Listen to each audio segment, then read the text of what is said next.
Assalamualaikum warahmatullahi wabarakatuh.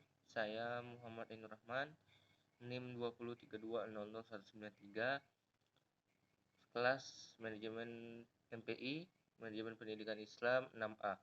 Nah, di sini saya akan menjelaskan tentang teknik stimulasi dalam konflik.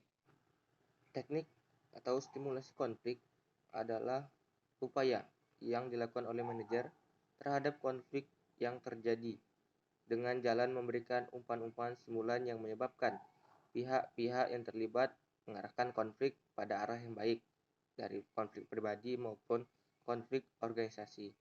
Dan juga serta hadirnya pihak ketiga diharapkan konflik ini dapat diminimalkan serta dapat dilakukan perubahan aturan main atau prosedur yang ada. Perubahan prosedur atau main disebut diharapkan dalam konflik dapat melakukan penyesuaian ulang mengenai posisi mereka dalam organisasi sehingga konflik dengan sendirinya akan disesuaikan dengan kondisi. Nah, cara-cara atau teknik yang diterapkan antara lain ada pertemuannya komunikasi, dan kedua ada keanekaragaman yang bersifat untuk membangun, serta adanya persaingan guna dapat melihat menciptakan suatu rasa yang berbeda.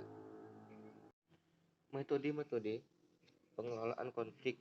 Yang pertama itu ada metode pengelolaan konflik, yaitu dalam penyelesaian konflik, yaitu untuk menyelesaikan berbagai konflik yang terjadi agar tidak mengganggu jalannya suatu organisasi. Yang kedua ada metode stimulasi konflik. Nah, metode stimulasi konflik ini antara lain dengan metode yang satu, memasukkan atau penempatan orang baru ke orang luar ke dalam kelompok, penyusunan kembali struktur organisasi dan penempatan personal, penawaran bonus penghargaan dan bentuk-bentuk apresiasi lainnya, serta pemilihan pemimpin yang baru yang tepat dan aman, adil, serta perlakuan dengan berbeda dengan kebiasaan selama ini dilakukan.